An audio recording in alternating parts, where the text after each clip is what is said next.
Hi friends, great legendary boxer Muhammad Ali మాట్లాడుతూ, నేను నా శిక్షణలో ప్రతి నిమిషాన్ని అసహించుకుంటాను. ప్రస్తుతానికి బాధను భరించి ఆపై నా జీవితాన్ని ఒక ఛాంపియన్ లాగా జీవిస్తాను. ఏదైనా స్కిల్ను సాధించాలనుకుంటే, మనం ఏదైనా అలవాటును పెంపొందించుకోవాలనుకుంటే, లేదా మనం దేంట్లోనైనా అద్భుతంగా మారాలనుకుంటే, మన రోజువారీ అభ్యాసం మరియు సాధనకు కన్సిస్టెన్సీ చాలా కీలకం. కానీ ఈ కన్సిస్టెన్సీ వినడానికి చాలా బాగుంటుంది, కానీ రోజు అనుసరించడం చాలా కష్టం.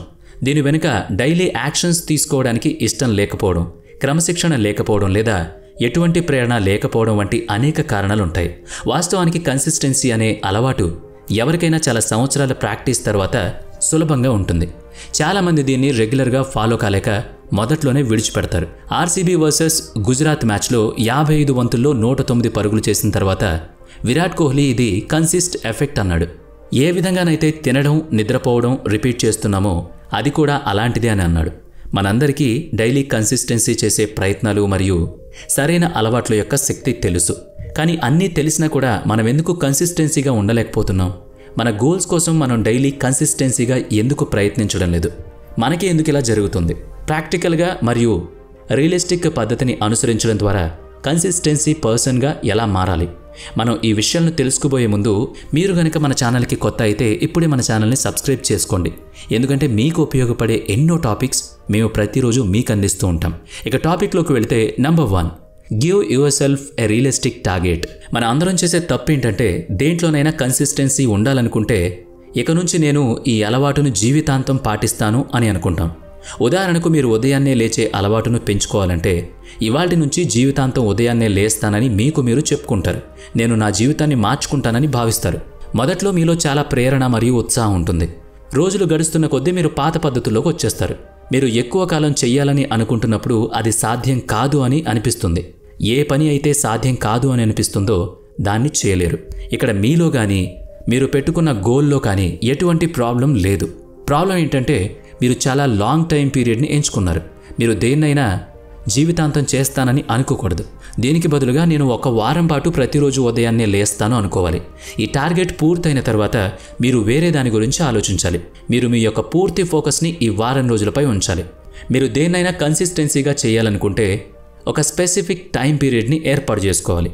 ముందుగా కొన్ని రోజులు, వారం రోజులు లేదా ఒక నెల రోజులు అని సమయం పెట్టుకోవాలి. కానీ ఎక్కువ సమయం ఇవ్వకండి. ఆపై మీ ఛాలెంజ్ను ఒక వారం పాటు అనుసరించడానికి ప్రయత్నించండి. ఆ తర్వాతనే ఎక్కువ రోజులపై ఫోకస్ చేయండి. Number 2, action influence motivation. ఏ పనినైనా చేయాలంటే ముందుగా మోటివేషన్ ఉండాలని చాలామంది భావిస్తారు. మీరు చాలా తప్పుగా ఆలోచిస్తున్నారు. హై మోటివేషన్ వల్ల ఖచ్చితంగా పనులు చేస్తామని అనుకోవద్దు. కొన్నిసార్లు మోటివేషన్ లభించినా పనులు చేయలేరు.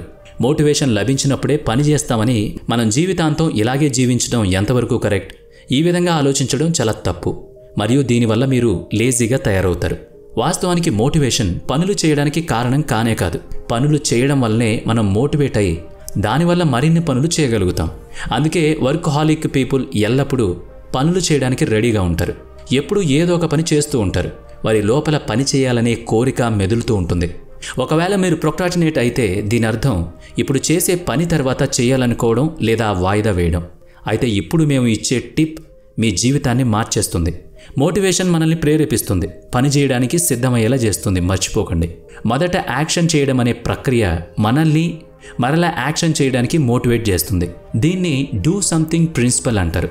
దీంట్లో డేవిడ్ అలెన్ ద్వారా తయారు చేయబడిన 2 minutes రూల్ మీకు చాలా సహాయపడుతుంది. మీకు చదవాలని అనిపించకపోతే మీకు మీరే, నేను కేవలం 2 నిమిషాలు మాత్రమే చదువుతాను మరియు అంతకంటే ఎక్కువ చదవను అని అనుకోండి. అలా అనుకుని మీరు చదవడానికి కూర్చున్న తర్వాత 2 నిమిషాలు చదవాలి అనుకున్నప్పటికీ మీరు చాలా తేలిగ్గా 30 నిమిషాల వరకు చదవగలుగుతారు. ఈ విధంగా చదివే అవకాశం చాలా ఎక్కువ ఉంది. మొదట అడుగు వేయడమే అత్యంత కష్టమైన విషయమని మీ అందరికీ తెలుసు. మేం మాత్రమే కాదు, ప్రపంచవ్యాప్తంగా చాలామంది పరిశోధకులు, మనస్తత్వవేత్తలు మరియు సెల్ఫ్ డెవలప్మెంట్ కోచ్లు కూడా పని చేయడమే మనల్ని మరింత పని చేయడానికి మోటివేట్ చేస్తుంది అని నమ్ముతున్నారు. Number 3, 1 habit at a time. మన వద్ద మంచి అలవాట్లను పెంపొందించుకోవడానికి మరియు చెడ్డ అలవాట్లను పెంచుకోవడానికి చాలా చాయిసెస్ ఉంటాయి. మనం ఒకేసారి మన అన్ని చెడ్డ అలవాట్లను వదిలేసి మంచి అలవాట్లను ఏర్పరచుకోవడానికి ప్రయత్నిస్తాం. ఉదాహరణకు, నేను ఇప్పటి నుంచి ఫోన్ తక్కువగా ఉపయోగిస్తాను. నేను ఉదయాన్నే నిద్రలేస్తాను. నేను కూడా ప్రతిరోజు కొన్ని గంటలు చదువుతాను. ప్రతిరోజు 1 గంట సేపు ఎక్సర్సైజ్ చేస్తాను. నా వ్యసనాలన్నీ వదిలేస్తాను. నేను ప్రతిరోజు 1 గంట సెల్ఫ్ హెల్ప్ పుస్తకాన్ని కూడా చదువుతాను. నా అభిరుచి పట్ల ప్రతిరోజు కొన్ని గంటలు పనిచేస్తాను మరియు హెల్త్ డైట్ను కూడా ఫాలో అవుతాను అనుకుంటూ ఇలా అనేక హ్యాబిట్స్ను ఒకేసారి మీ మీద మీరే కుమ్మరించుకుంటారు. తర్వాత ఏం జరుగుతుందో మీ అందరికీ తెలుసు. మీరు ఏ ఒక్క పని సరిగ్గా చేయలేకపోతారు. కాబట్టి ఒకే సమయంలో ఒకే ఒక అలవాటును కన్సిస్టెన్సీ అనుసరించడమే ఉత్తమమైన మరియు సరైన మార్గం. మీరు రోజు కొన్ని గంటల పాటు చదువుకోవాలనే అభిరుచి లేదా ఆశయం ఉంటే అయితే మీరు దాన్ని నిలకడగా చేయాలి. కొంత సమయం వరకు ఒకే ఒక అలవాటును ఏర్పరచుకోవడంలో మీ 100% ఇవ్వండి. తర్వాత మీ యొక్క మిగిలిన సమస్యలు కేవలం ఒక్క అలవాటును అనుసరించడం ద్వారా పరిష్కరించబడడం ప్రారంభమవుతుంది. మీరు కన్సిస్టెన్సీగా ఒక హ్యాబిట్ని అనుసరించడంలో నిపుణులుగా మారినప్పుడు మీరు దాన్ని అలవాటు చేసుకున్న తర్వాత మిగిలిన వాటిని ఒక్కొక్కటిగా అనుసరించడం ప్రారంభిస్తారు. Number 4, follow your mind more. ఎవరైనా సరే తన జీవితంలో పెద్ద విజయాన్ని సాధించాడు అంటే అతను ఎల్లప్పుడూ తన మైండ్ మరియు మనస్సు మధ్య బ్యాలెన్స్ని కలిగి ఉంటాడు.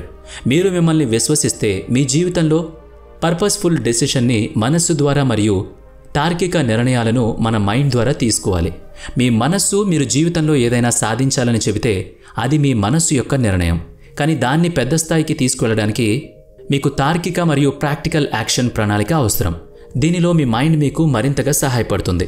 దీనికోసం మీరు డైలీ యాక్షన్ తీసుకోవాలి.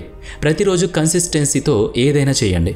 ప్రతి విషయాన్ని కన్సిస్టెన్సీతో చేయడం ఒక రిపీటెడ్ ప్రక్రియ. మన మనసు రిపీటెడ్ విషయాలను ఇష్టపడదు. వాటిని చెయ్యొద్దని మీకు పదే చెబుతుంది.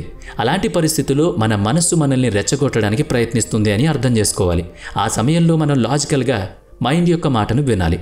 మనం ఆ సమయంలో నిర్ణయం తీసుకోవాలా లేదా అని అది మాత్రమే మనకు సరిగ్గా చెబుతుంది.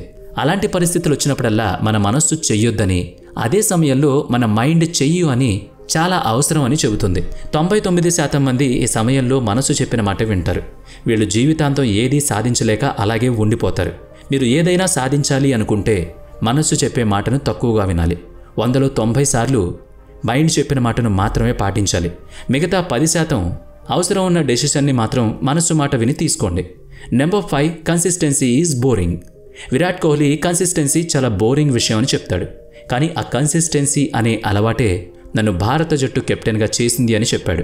ఒక విషయాన్ని కన్సిస్టెంట్గా చేయడం వినడానికి మరియు ఊహించడానికి చాలా బాగుంటుంది. కానీ దేన్నైనా ప్రతిరోజు రొటీన్గా చేయడం కొంతకాలం తర్వాత విసుగు పుడుతుంది. ఆ పని మీద ఎంత ఇష్టమైనా సరే మీకు ఆ విధంగానే అనిపిస్తుంది. మీరు కొన్ని నెలల పాటు ప్రతిరోజు 3 సార్లు ఒకే ఐటెం తింటూ ఉంటే కొన్ని రోజుల తర్వాత మీరు దాన్ని అసహించుకుంటారు. ఏదైనా విషయం మీకు చాలా కష్టమని అనిపించినప్పుడు దాన్ని మీరు ఎక్కువ కాలం ఏ విధంగా చేయగలుగుతారు? ఏదైనా కన్సిస్టెంట్గా అనుసరించే ముందు దీన్ని అర్థం చేసుకోండి మరియు ఆలోచన చేయండి. కన్సిస్టెన్సీ చాలా బోరింగ్ మరియు కష్టంగా ఉంటుంది. ఇవాళ నాకు విసుగు వచ్చినా సరే నేను దీన్ని చేసే తీరుతాను. ఒకవేళ దీన్ని ఈరోజు మానేసినట్లయితే నేను మునుపటిలాగా తయారవుతానని మిమ్మల్ని మీరు సెల్ఫ్ మోటివేట్ చేసుకోండి. మీరు ఇబ్బంది పడి చేశారా, ఇష్టపడి చేశారా అన్నది కాదు.